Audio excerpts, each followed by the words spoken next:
All right, guys, welcome to the latest episode of Blood Money. Today, I have a very special guest. His name is Vahan Setyan, and we're about to take you on a journey, guys. So thank you for joining us for this episode of Blood Money. Vahan, how you doing, sir? Good, how are you? Thanks for having me, brother. Yeah, it's great to have you on here. So a little bit of quick background. Vahan is obviously of Armenian descent. Setyan is an Armenian last name, and we met a few weeks back. We started talking about Vahan's incredible experience. He's written 5 different books. He is one of the experts on Armenian history, which gravitated me towards the conversation I had with him. History that he says spans 17,000 to 19,000 years. And we're just going to dive right into it, Vahan. Before we get into all the stories, the details, give us a quick little introduction on who you are and a little bit about your background. Sure. Well, my background is very complicated as far as what I do. I just don't do one thing. First of all, thank you very much for me being, with you to discuss my background and what you're going to ask next. But as far as what I do, I'm both in the government level and at the same time with the private sector. I work with Native Americans across the United States and Canada and internationally. I'm an ambassador to United Nations for the Sioux Nation of Indians and their Treaty Council. I do healthcare economic development consultation for various tribes in the United States, including gaming, healthcare, hospitality. At the same time, I do consult with other healthcare organizations with their policy and development and business development at the same time. While I'm doing that, I'm also working with many of the veterans communities. I'm the director of Veterans Affinity on Sovereign Affairs, so we try to help our veterans with their benefits and also any other post-acute care we can provide for them. Trying to figure out their housing problem, their homelessness, and their, behavioral health issues that they have. While doing that, I'm also the director of Goodwill and Ambassadorship at the Asian American National Committee, where we try to include all the underserved communities in our healthcare economic development projects, whatever we can take that to.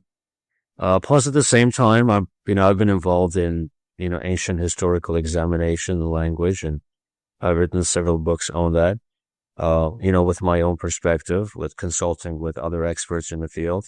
So it has been a very interesting journey. I spent time and lived on the reservation with the Native American communities. And as a non-native, it's a huge honor.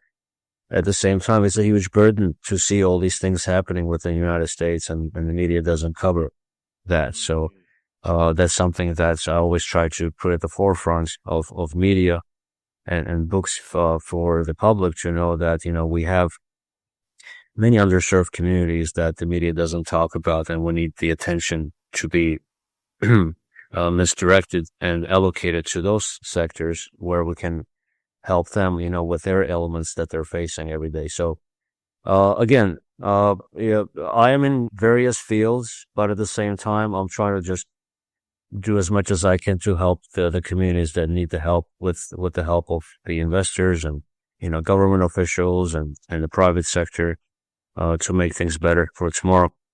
The thing that I found really interesting is that usually Native communities don't bring on an Armenian guy or anybody from the outside to help them run the show. And you're pretty prominent. I mean, you're one of the main players. Tell me about that a little bit. Well, it was kind of interesting how I got in there. It was them that reached out to me more than 10 years ago, asking me to help them. Their council reached out to me. Very surprisingly, they don't do that, but they did.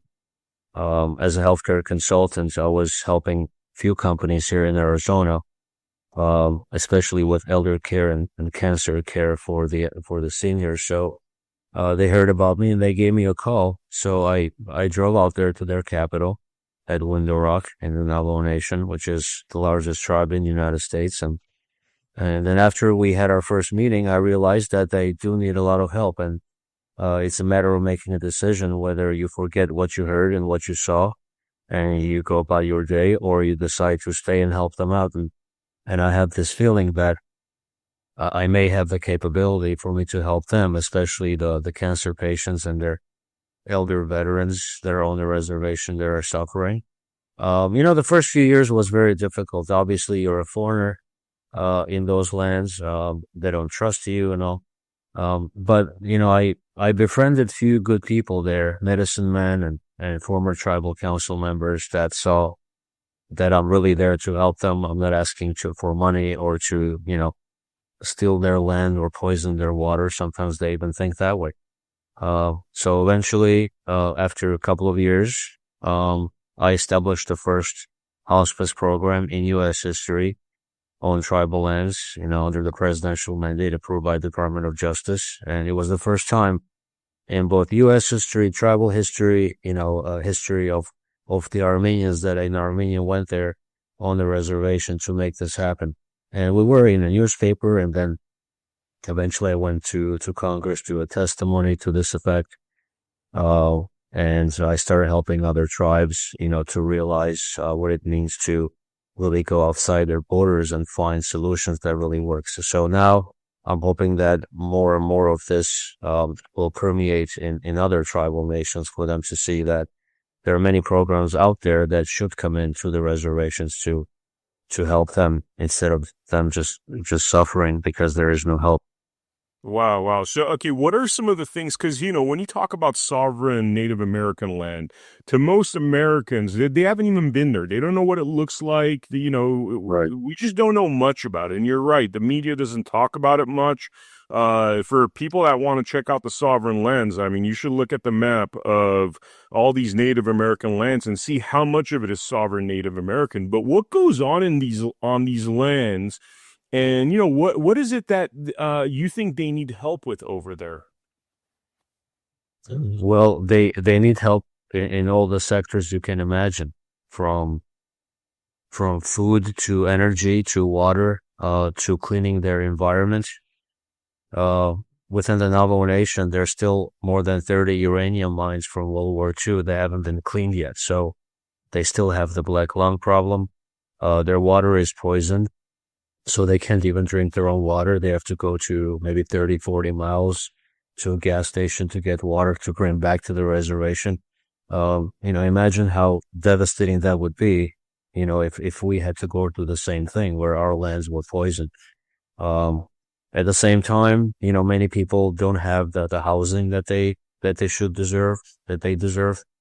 They live in aqueducts. I've seen people that just wander off. There's a huge problem of women and children being murdered and missing on the reservations because just a large expanse of lands and anything goes. So I try to work with various organizations to help them to mediate that problem as well. So the infrastructure within Indian country is very weak, but I guess they try to make the best out of things. They have Indian gaming, which really helped only few, really. But at the same time, we want to help them with all the healthcare disparities. They are genetically predispositioned to have these issues, and especially with the exposure to fast food and sugar, which their digestive system cannot digest. That causes more issues. We have a huge problem of diabetes, heart problems, wound issues, ulcers and all that. So for us to take care of. So it's a demographic that needs a special attention. And when I wrote the tipping point regarding the healthcare issues in Indian country, especially when COVID hit Indian country, as much as it hit Indian country, there's a lot of solutions there that we can learn to solve our national healthcare crisis. So their sovereignty is very important for their benefit, but at the same time, if we can harness that sovereignty for us to work together to bring in solutions to their lands, we can have a much better and positive conversation about this instead of just talking about all the issues that we see currently. So, it is a problem that hasn't hit the mainstream media as far as what we need to do. But if we, the more we speak about this, I think that it's something that every community should know. After all, in the United States, we're on their lands, whether we like it or not. If you're not a Native American, then you're an immigrant. It doesn't matter where you've come from. So basically, if they are the stewards of this country and we're living on their lands, whether it's their former land or the current land, then, we have the duty to kind of protect, their sacred lands and hear them out and the solutions that they have, something that maybe the Western world doesn't understand yet. We need to give them a chance for them to basically let us know how they can be helped and how we can work together. It's a very fine relationship. It's a very delicate relationship. We need to basically harness that and accept their blessing whenever we get their blessing and try to work together. So that's basically what I'm aiming at, if you can imagine. Yeah, I mean, what are some of the cultural differences that make it challenging over there in terms of, things like business development and having these communities? I mean, casinos is great, but there's so much more than casinos in order to establish functioning society, but also allow them prosperity. So what are some of the things that you'd like to bring to the table to help them with that? Well, obviously agriculture. There's a huge need for agriculture for United States, and I think if we engage Indian country, we can feed the world, literally, if we utilize their farmlands. If they utilize their farmlands, we have many farmers out there in Indian country who are sitting idle because there is no incentive for them to work, or there is no capital for them to harness the power of their lands for agriculture. If you can imagine, if we could just open that door right there, how huge of an economy we can open for United States. We can actually grow an Indian country, say, made in Indian country, grow in our Indian country. And for us to utilize interstate transportation, for us to transport all the goods from one state to the other, that's very big, and very few talk about that. The other infrastructure is what if we bring in, technological locations and tech schools and medical schools and law schools on the reservation. Yeah, it will give them the hope that, okay, they're being inclusive in this. Why not have Indian country be more involved in the mainstream economy? And of course, their sovereignty is very huge. If they decide to exercise that, we can participate in international import export, with other countries directly to Indian country. And I think that, that conversation is already happening. I'm just hoping that for there to be more, intertribal commerce, and intertribal involvement instead of just one tribe doing it. There needs to be some sense of comradeship and camaraderie, amongst themselves to create this economy. And, that's why, whenever I deal with investors, I do talk about the opportunities in Indian country. Some people may be scared because they're sovereign lands and they don't have control over what's transpiring, but it's not as severe as people think. It's like, many hotels are built on sovereign lands, for a mutually beneficial project. We go to other countries and establish manufacturing plants in other countries. It's the same thing. I mean, if we're going to be scared because, a certain country or a sovereign land may do something that will, force you to lose your property, then there will be no investment at all in, across the, the globe, but we see many instances where hotels come in, Elon Musk comes in and opens up a manufacturing plant in New Mexico on tribal lands. We have the Butterfly Museum that has had more than 100 million investment coming into tribal lands, to utilize that opportunity. So, it's the same thing with any other investment. If both sides have a mutually beneficial agreement that can help both sides, then, people shouldn't be afraid of investing into Indian country and in sovereign lands. There's a huge opportunity. It's an untapped market. I mean, it's no different than investing in Argentina or Yeah. UK, but it just happens to be on the same continent as us. That's right. Yeah, it's the same. I mean, isn't it better, let's say, for us to invest in this sovereign land versus another sovereign country? If we need to go abroad, there should be an opportunity for us to sit down and have a dialogue with the elders of Indian country. They do ask for investment. It's not that we're just forcing this opportunity upon them. They do want to see economic prosperity and opulence on their lands. They have a lot of land. They ask, if investors can come in to do agricultural projects, if they can put in, private hospitals.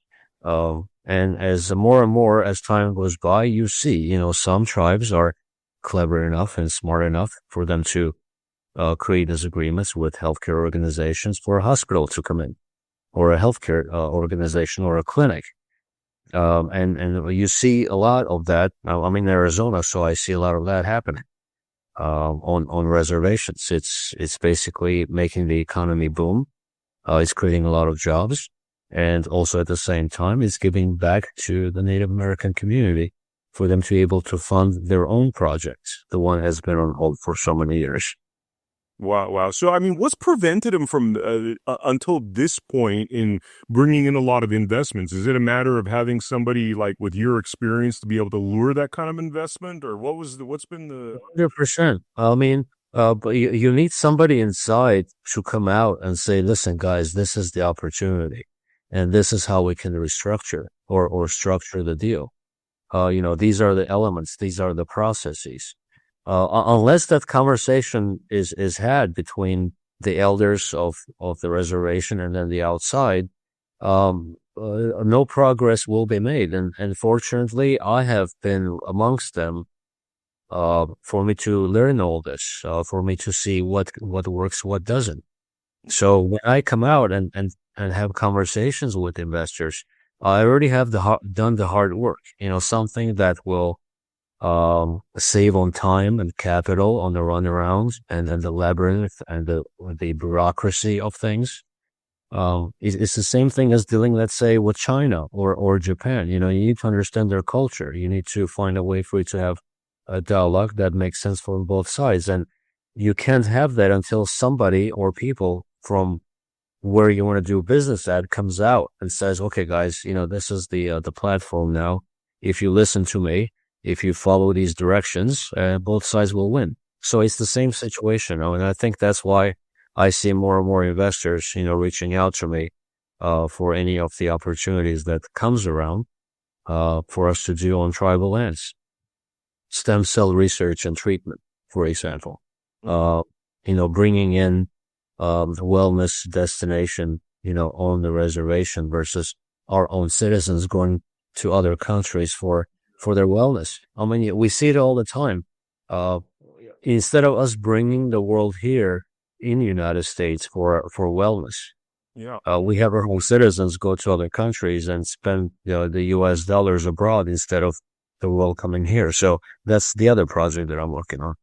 Well, I mean, we do a lot of different interviews, but one of the ladies I interviewed recently does this psilocybin therapy for PTSD, but she's got to bring people to Costa Rica, so she won't get trouble here. In terms of stem cells, I know people that also do it within the United States, but they have to go through this process where you're almost considered a foreign national, so they have no jurisdiction. It's some kind of legal process. But essentially, people are having a really hard time with some of those groundbreaking therapies. So you're saying if they do that on sovereign land, then they could pretty much do whatever they want to do that most people would go to Mexico or Costa Rica or Africa for. Right. Well, if the sovereignty and the treaties are exercised properly to ensure the public that whatever procedure is being done is safe, or as opposed to anything goes, at least sovereign lands have more flexibility in bringing in those wellness programs that otherwise would be difficult in fee simple lands. So that's something that's why we want to utilize the sovereign powers for the greater good. In this case, healthcare and wellness. And that's why I started to do the healthcare, because that's what we need. We have a national healthcare crisis. We have many people that go abroad to get cured and get treated versus them doing here. And there's a lot of capital sitting on a sideline for it to be invested in stem cell treatment. But unfortunately, the regulations that we have set up now with the FDA and CDC, makes it very difficult for even the most simplest and most proven, treatments to reach the people that need it. So sometimes we need to realize that it's not whether we have cures or solutions for healthcare. It's the bureaucracy and the red tape, that's there which is barring people from being exposed to this treatment. So let me ask you, I mean, because we have so many people that are into these alternate forms of medicine, mental health care, what would the process be if somebody was like, if I was to tell one of these individuals, hey, you don't have to do this in Costa Rica, you could do this on native land. I mean, is there investment for this sort of thing? How would they go about transferring their business from overseas, foreign countries, to sovereign land within the continental U.S.? Well, the topic we're discussing, I mean, if it goes out to the mainstream media, there'll be a huge influx of at least inquiry of how and where this can be done. The good thing is that the relationships that we have with different tribes that are open for healthcare economic development is where we can go to have these type of discussions. For example, there are many tribes that have allocated acres upon acres for an outside investment to come in and to work with them, whether through a tribal enterprise or directly with the tribal government, is free to exercise the sovereignty and bring in a healthcare community or even a healthcare city and just be built on tribal lands. I mean, let's say you do a 99-year lease, you bring your investment in, and now the entire medical city is open for both all the tribal members and also from people abroad. Now the investors are going to ask, okay, how we're going to make money? Well, the thing is that if you're going to bring in these special treatments on sovereign lands, well, let's make sure we bring in all the treatments that you are making money, in other countries. In other words, let's turn the table and invest into these lands that have been appropriated for these type of projects. And by doing that, you're empowering the tribe, and then in reverse, the powers in tribe, empowering you to continue bringing in this business into their sovereign lands. And that's what I'm saying. There's a win-win situation. And especially if the tribe sees the benefit of this, they will exercise their full sovereign powers to make sure that the operation runs smoothly. Of course, you want to have an obvious, checks and balances on healthcare and wellness and rules and regulations to make sure that everybody is functioning under certain protocols to make sure nobody gets hurt. But same thing is happening in Costa Rica, in Japan, in Israel. Well, people go to Turkey, for example.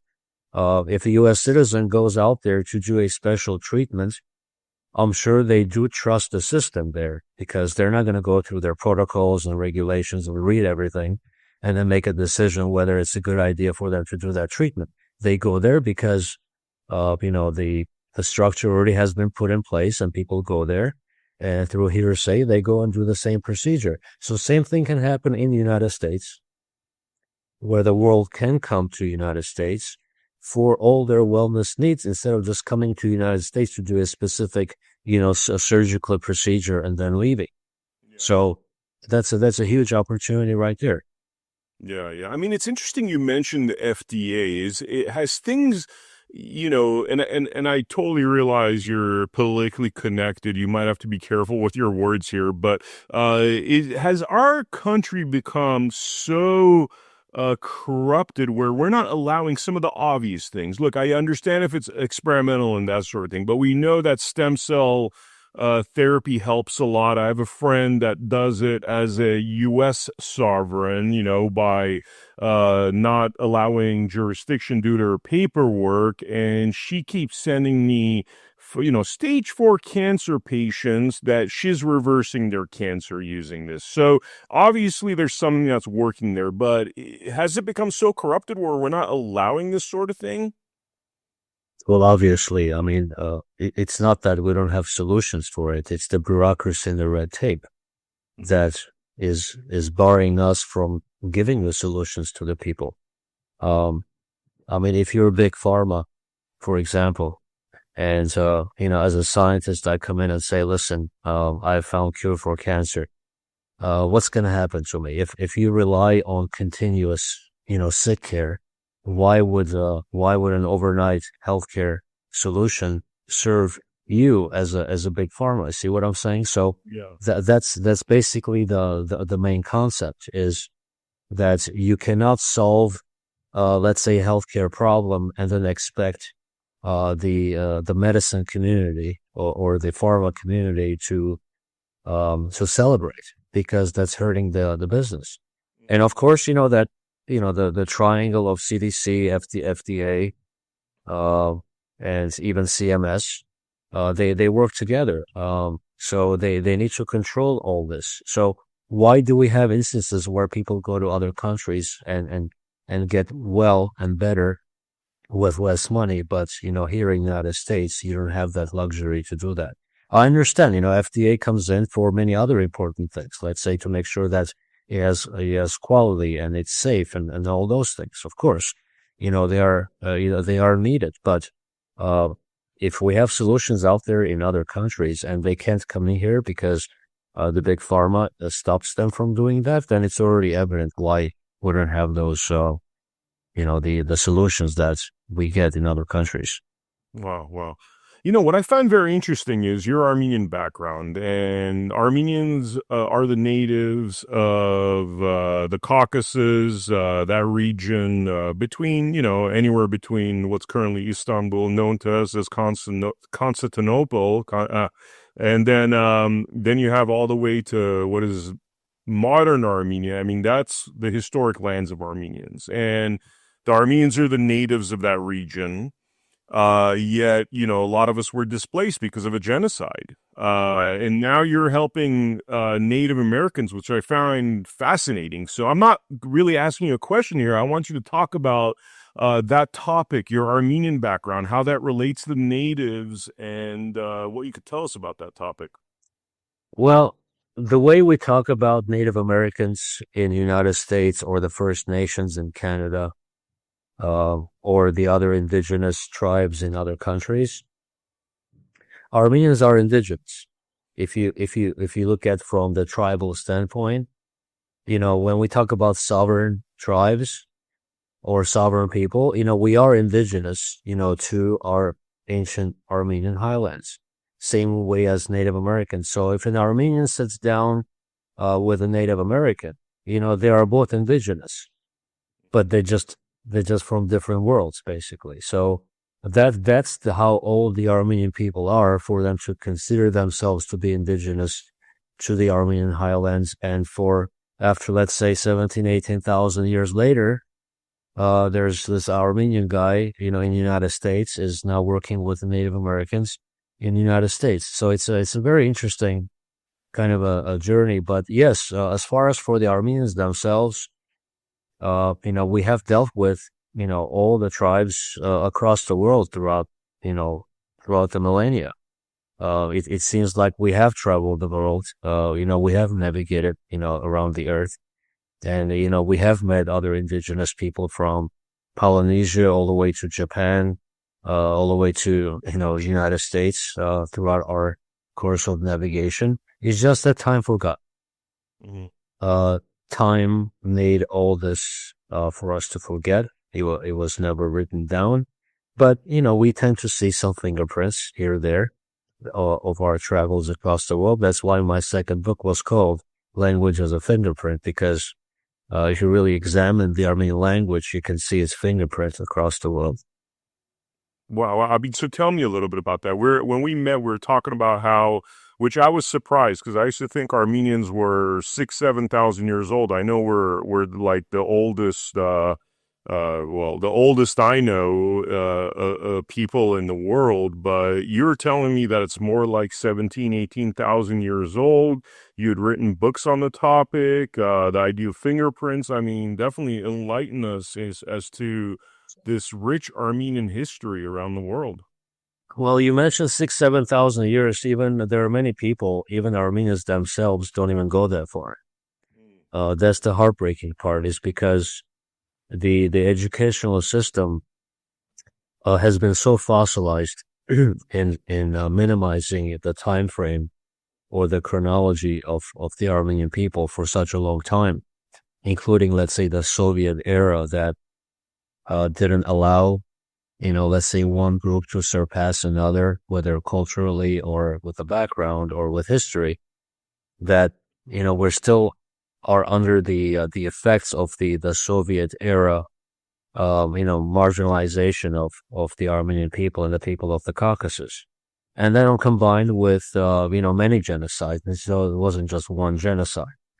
Uh, we had the massacres and the genocides throughout the years, that kind of diminished our presence in historical books. And then when that happens, when there's this gap, then others start coming in and filling that gap with other nonsense or their own cultural background into that gap. So if we're not careful, I mean, Armenians are in danger. They're like endangered bears. They're like dinosaurs that are still around miraculously. Yeah. And it's very hard for other cultures to accept that. To say, for example, we have no more Egyptians, right? We don't see Egyptians going around. They're all Arabs. Or Sumerians that they call quote unquote Sumerians, but Armenians are still around. So it's very difficult for other cultures to accept the fact that these people who have been around for a millennia from Armenian highlands are still, still exist and still prosper and still trying to have their history known, against all the falsifications and misappropriations of our Armenian history across all books and media. Look what's happening everywhere. There's all these anti-Armenian, defamation efforts from different cultures, which means that, if the Armenian doesn't really tend to their history or value it, then others will take it because there's so much around that area that is so valuable. So that's basically the situation now. What are some, I mean, when you say like there's fingerprints that Armenians have been around for 18,000 years, what are some of the things you've discovered? Well, if you just resorting to all the researchers lately, from the examination of the Polynesian language to the bedrock of various cultural elements in Japan, for example, in North America, South America, you can see not only Armenian elements, you see words there, you see cultural parallels, you see symbolic parallels, and there is no denying that sometime many thousands of years ago there was a contact where two cultures met and they exchanged the information, and just time really forgot. And now we come back and we hear, let's say, a word here, word there that is basically so blatantly Armenian that there was no way that it was just a coincidence that you have, let's say, 500 or 1,000 words in the Polynesian language, for example, that are basically sound like Armenian, but it's a coincidence that it sounds like Armenian, even though it sounds the same and means the same thing. So there's a coincidence. There's also, statistically significant conclusion that, we cannot discount that we had our ancient contacts many thousands of years ago. We just never realized that was the case. And I think it's a group effort too. Sometimes when other cultures do their own examinations, they will uncover certain things that maybe in Armenia would be very valuable. in being inclusive in examining that evidence. For example, what's happening in ancient Armenia now, modern Turkey, where they unearth old, thousands of years of temples, for example. Let's say, Portasar, which the Turks change it to Göbekli Tepe, for example. That's at least 10,000 years old. But uh, they're not allowing Armenians to examine those cultural artifacts, which is very contrary to this scientific approach of doing things, because you needed the Armenian to be there because they lived there. You need their input to understand the symbolism and the including the where everything is found. You need their input so you can have a better conceptualization of what's really happening, what's being found. Otherwise, it's incomplete. Hmm. I mean, for people that don't know, Turkey claims to have been the natives of the land, which is actually Armenian land historically, and they've gone to a great effort to cover up the native Armenians over there. And so, just like you were saying, they try to appropriate it but erase the past. What do we find in places like what you had mentioned, Göbekli Tepe, I think you said, Yeah, that are yeah. indications that Armenians were the natives over there? Well, a Portasar, which is Göbekli Tepe in Turkish, basically a naval hill. It's one of many examples of what's being unearthed, and you need to look at ancient Armenian highlands from an ancient perspective and map. And I do have a map I want to show to the audience so they can Please do, yeah. understand. So I'm gonna share my screen for a second. Um, so at least you can see what I'm talking about. So let's say if we concentrate, do you see it? Yep, yep. So this is just an example I want to show to the audience because that's the best way you can see it. The yellow line, the region, is basically ancient Armenian highlands. Actually, it's bigger than that, but you can just try to visualize this going back, let's say 10,000, 12,000 years ago. As you can see, it covers half of Turkey. It goes up, towards Georgia and then comes down to Azerbaijan, into Syria, and into Mesopotamia. You see all that? Hmm. Well, try to have this vision as we talk about basically ancient history. And for example, if you look at this, um, this area right here is the same yellow area that I showed previously. And these are some of the findings, including Portasar, Göbekli Tepe, and Karahan, and all that. Now, this lies within ancient Armenian highlands. And it's not just because it's within the Armenian highlands that we're connecting to Armenians, but the language and the DNA examinations and all lead Armenians back to this time. Now, whether the scientific community wants to deny it or not, the fact of the matter is that the ancient Armenian community has been involved in both the construction and also within the presence of this proximity. And the reason why I want to show you this is because, for example, this is one of the pillars in Portasar. Hmm. As you can see, we have all these designs. You see this right here that looks like a fox kind of a hide, Yep. where you see the tail and all that. You see that? Hmm. Okay. Well, what's interesting is that about 100 years ago, an artifact was found in Bombay, and it was bought by a Jew.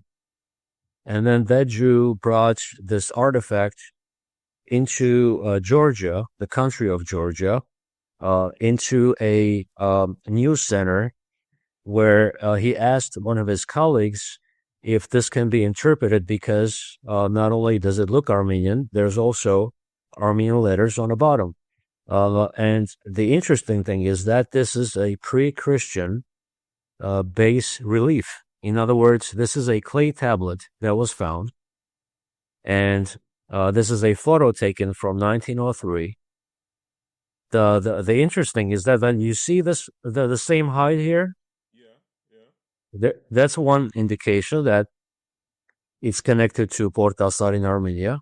You see the pillar here is the same pillar as in Portasar. And then on the bottom here are all these pre-Christian Armenian letters, which is a closer look at this, as you can see. So this basically completely refutes the idea that Master of Mashtos created the Armenian alphabet, because it's preposterous. I to got think. a little quick background for people that don't understand that, because as Armenians, and this kind of shows you that even within the culture, the truth is not being told to us, because what's told, and when you go study Armenian history at, say, UCLA, is that Christianity, so after Christ, this guy named Mesrop Mashtots was inspired by God to come up with the Armenian alphabet. And prior to that, we did not have an Armenian alphabet. But what you showed me is pre-Mesrop Mashtots, there being an Armenian alphabet. Am I correct? Oh, absolutely. Oh, definitely. It's preposterous to think that way. Listen, we don't want to discount the efforts of people in the past, including Master of Mashtots. Now, whether he was a real person or a mythological person, that's another topic. And it's a 50-50 chance that he never was real. He was just invented. But just let's say he was real. And if the idea is for him to come and reintroduce the letters after, let's say, the Christianization of Armenia, because the transition from being Mithraic Armenians into Christian Armenians, there was a huge battle and a huge war. Many Armenians died who were forcibly converted to Christianity. And because of that, obviously, many books and libraries were burned like any other culture, right? It's not just Armenia's case. But in Armenia's case, it was basically 100% destruction. All the books, everything else were destroyed. All the Mithraic priests were killed. And whatever was ancient Armenian, it was incorporated into the Armenian Christian cultural tangent. Because who did that? Those is Armenians versus Armenians? Armenians versus Armenians, yes. Non-Christian Armenians with already converted Armenians, yes. There was a lot of situations where, let's say, Gregory the Illuminator, for example, he was an Armenian, but he's a patron saint. He came in and he ordered all the Armenian temples and books to be burned, and for those who refused to convert to Christianity to be killed. And obviously, you had to have, your Armenian counterparts to follow those orders. So many of all those things happen. It's not a mystery that has happened. It's just that we want to downplay that and just only emphasize the good part about Christianity coming into Armenia, right? But it's not always the case. Like any other country or any other culture, there's always this big upheaval when something big is about to change. But that took almost 100 years. After 100 years, if a child is born, they will never know that they had 10,000 years of history before them, because everything has been destroyed already. Now they're exposed to a new reality. And this new reality has been immersed in all our historical books until today. And only recently that we have started examining ancient Armenian culture and language, I would say maybe the last 200 years. And now with the Armenian petroglyphs, and so with evidences that we actually had, many things happening in Armenia. We were the first metal smelters. We were the first astronomers. So we were the first to navigate. So when you have all these extraordinary things happening within your culture, it's inconceivable for you to not have your own literature. Armenians had their own god of literature. God Tir was god of literature. So you cannot have your own national god of literature and have no literature. It doesn't make any sense. Christian. So this is pre-Christian. It goes against the myth that it all really was inspired by Christianity.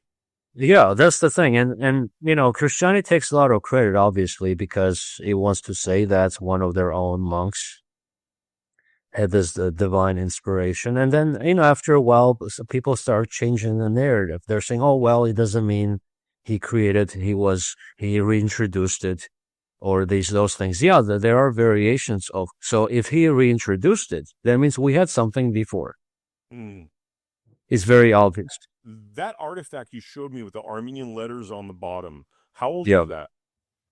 Well, it's a pre-Christian, so it needs to be at least, at least 1,000 years old. At least 1,000 years old, even before that. So 1,000 years BC, you're saying? Yeah, yeah. It has to go back to our Mithraistic times. It has to be at least, what are we, to 2026, at least 2,000, 3,000 years old for it to make sense. Because it already has the elements of the Mithraistic religion that was in Armenia, the symbolism, the pillar, and everything else. The interesting thing is that we found these things in Göbekli Tepe in Portasar, which was discovered in 1990s. So as you can imagine how everything was intertwined, throughout thousands of years, and knowledge was permeating from one generation to the other, whether we understand it or not. Otherwise, why would we see so much commonality between all these ancient times, and then not to see an effort and the connectedness in all these things? So we have the wine that we know is from ancient Armenia, and that's now dated 5,000-6,000 years ago, right? Now we're getting to eras where there's no other civilization currently that's been around this long. Tell me some of this right from your prints. You mentioned the Polynesians. I mean, how far back does the Polynesian history and language go? Well, the Polynesian language is relatively, newer than the Armenian language. I can show you another PowerPoint if you wish. This will be very relevant to our conversation. And for example, if we, for example, this is the language tree examination that was done by Atkinson and Gray in Nature magazine more than 15, 20 years ago. It kind of indicates basically that down here the Armenian would be considered as old, and also the oldest. It's older than Greek. And also the Hittite language is basically just an Armenian dialect that the historians and linguists have kind of artificially broken into another language that doesn't relate to Armenian. And there are several books. Hittites, sorry to interrupt you. So Hittites look like they're going all the way back to almost 7,000 BC is when the Hittites are around. It looks like about 6,700 and something right there, according to this chart. Yeah, and Hittite. Yeah. And Hittite is basically another Armenian dialect. It's all it is. Same thing as the Sumerian.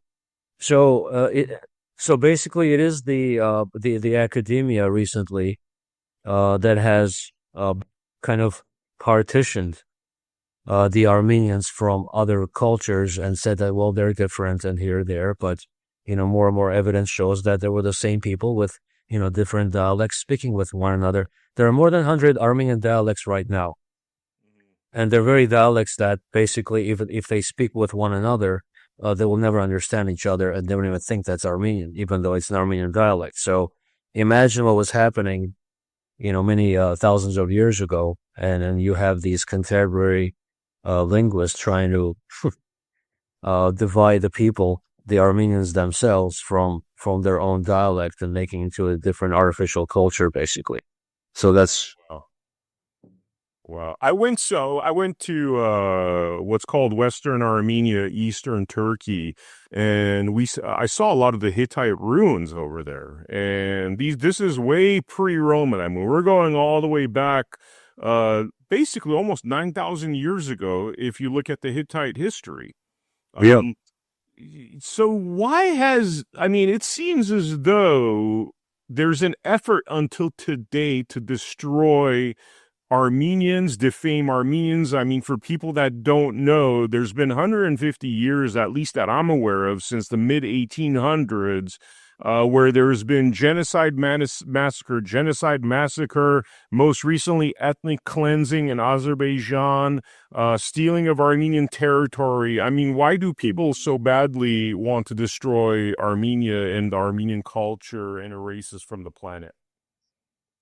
Well, I mean, you have to look at the relationship within that region. You have Muslims versus Christians, um, and then you have basically other cultures that want to appropriate the Armenian culture. Even Georgia does that. There are many Armenian churches in Georgia, and the Georgians are removing all the cross stones with Armenian inscriptions on them, and then telling the world that it's a Georgian church. So it's not even, ancient things that's being destroyed. Even contemporary, Armenian Christian churches are being destroyed, and others are taking, over that. So the idea is that the Armenian culture and heritage is very valuable. Um, it is considered to be the bedrock of human civilization. That's why David Lang in 1970s wrote a book called Armenia, the Cradle of Civilization. There is a reason why he wrote that, because, many of the first came from Armenia. Animal domestication, agriculture, the first, the rough scripts, that were turned into literature and alphabet eventually, which was a bedrock for others. And it's very difficult, again, for other newer cultures to accept that Armenia had such a big influence in the development of human civilization. And when I say human civilization, I mean from hunter and gatherers into a structured, a human, cultural environment. You have systematic religion, you have animal domestication, and the way you preserve the food, and different, food elements that comes in for you being a sedentary, tribe that has been there for thousands of years for you to be able to do all this. And so there's always this friction. And then that's why you see, Turkey and Azerbaijan, they're trying to, embed themselves within that region, that they were there longer than people thought. Well, once you repeat those things over and over again, if people are not careful, that's going to be the new, fact in the future, unless, we have this effort of anti-defamation where we need to kind of counteract that. So that way it's good for the benefit of the entire human species. Humanity needs to understand that, certain cultures need to be respected, and they need to give the credit when the credit is due.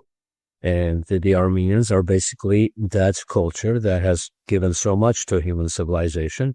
It's just that the time really forgot, and we're just trying to bring that to the forefront again. Wow, wow. I know we're short on time. We said about an hour. Is there anything we haven't talked about that you want to present, talk about, show? I mean, the mic is yours. Well, listen, I can be here for a week, and we will not even scratch the surface of all the things that I wanted to talk to you about. But there's one thing I want to show you, at least to the audience, if I may, by sharing one more slide. And maybe that can be the precursor of our next topic, and we can go beyond that. And so, which is this presentation slide right here.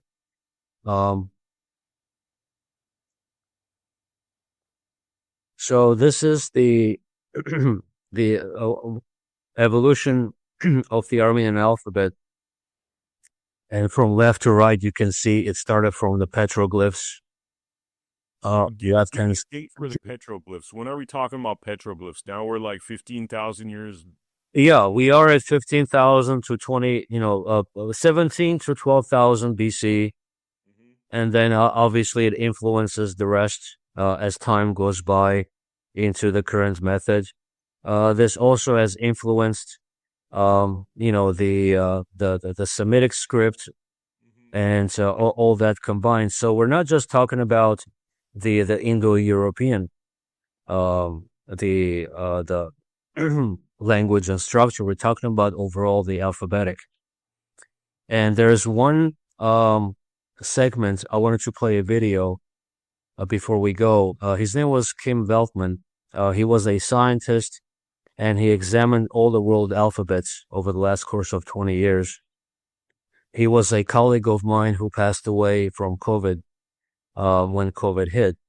But he had a very special message to the world about the Armenian alphabet. I wanna play this video. It's about 2 minutes, Sure. and please pay attention to him dating the Armenian alphabet. Okay, and then just compare it to what you have been heard in your historical books. So I'm gonna go here. Let me just share my screen, and I'm gonna play the video. Hopefully, you can hear it. To the Holy Land, and then becomes the basis of the Georgian language, because Georgia is, of course, a quite recent country. It used to be Colchis and Albania of the Caucasus, and then that was combined to create what we now think of as Georgia. And the man that did that between the years 400 and 430 was Mashtosh, who also did the new version of the Armenian alphabet, which traces its roots back to 17,000 BC. But as I say, we're not going into all the details this evening. Repeat the number. The Armenians, how many thousand? 17,000 BC. 17,000. Yes. Could you, before we go away from that last one, could you go down to that last slide with the evolution of alphabet? Is there a way for you to zoom in so we could see a little closer? Is that possible? Sure, I think so. Okay. This is cool. I've seen this before. Wow. So, you have it being pretty much the bedrock of most languages. Of course. Wow. And see, And I will. notice how they say Mesrobian 404 AD. That's the myth that's told to Armenians, which is the third column from the right. But we're going way back. What you showed was pre-Christ. Oh yeah. Here, let me show you one thing. Can you see my cursor? Yeah. Okay, you see this right here? Yep, that's the I letter. Yeah, that's the Armenian, the first letter of the Armenian alphabet. This goes back to 5,000 BC. Wow. How can this be 5,000 BC and the Master of Mashtots created this? Wow. It could have been that, we were somewhere in there was wars to destroy. We were left mostly languageless, and then he brought it back, perhaps. That could be the truth, but he certainly didn't create it, because we saw it precedes that. Well, look at all the evidence that we have. Obviously the script starts at the petroglyphs and the scripts, and then it affects everything else, like with anything else. Here, let me show you one other slide. Now, this was done by Hamlet Martyriosyan. He's an Armenologist and a physicist, and he shows all the petroglyphs that we have. Ukhtasar is in Armenia, and Yegyptos is Egypt. So this row right here, this column, is all Armenian symbols, and then here are Egyptian, and then Armenian and Egyptian. Wow. So Armenia influenced what we know as ancient Egypt. That's right. Wow. Yeah. So our Haikazin, it was called Hyksos, but it's actually Haikazun. So Haikazun tribes ventured down to Egypt in 3 waves throughout 4,000 or 5,000 years, and that's how they influenced Egypt. Wow. So amazing. Wow. Vahan, this has been such a great pleasure, man. We got to have you back on Thank you. Appreciate it. Anytime. Anytime. About this for the next week, but we're gonna have multiple parts to Vahan telling us, this ancient knowledge and really digging into what really happened in world history. I think a lot of Americans are realizing that, and a lot of people around the world are realizing that the history they teach us is not quite accurate. And Yo, I it's don't not. know how consequential the Armenian people have been, but it Oh, yeah. makes sense. It makes a lot of sense because that thing happened with Dr. Oz. I mean, I hate to mention this in closing, where all of a sudden, the Armenians are being defamed again, right around the time where we see these horrible Epstein files come out, which seems like more important than a small group of Armenians allegedly doing medical fraud. But Yeah, it's very unfortunate. I mean, you can understand the political game there. And obviously, the majority of the Armenian people have contributed so much to California's economy. Those allegations of fraud already has been removed many years ago. Even Governor Newsom came out, already said that, the hospice situation was already resolved. We had put the moratoriums on there and so forth. So it's more of a political game than anything else. And as unfortunately, the Armenian community had to be exposed to such a travesty. And I hope that this can be mediated as soon as possible, because it's not fair, even for those little guys that actually see no profit margin, but are there to at least keep a business going. And it's going to have a lot of negative repercussions in the community, to those old people who are actually doing good. yeah, So yeah. I think Most Americans, it's like you go after Somalians and then you tag Armenians onto it. It kind of makes us seem like, this bad group of people. But, again, like we've seen bad individuals go to such extents to cover up the true history. And it seems as though this is part of that.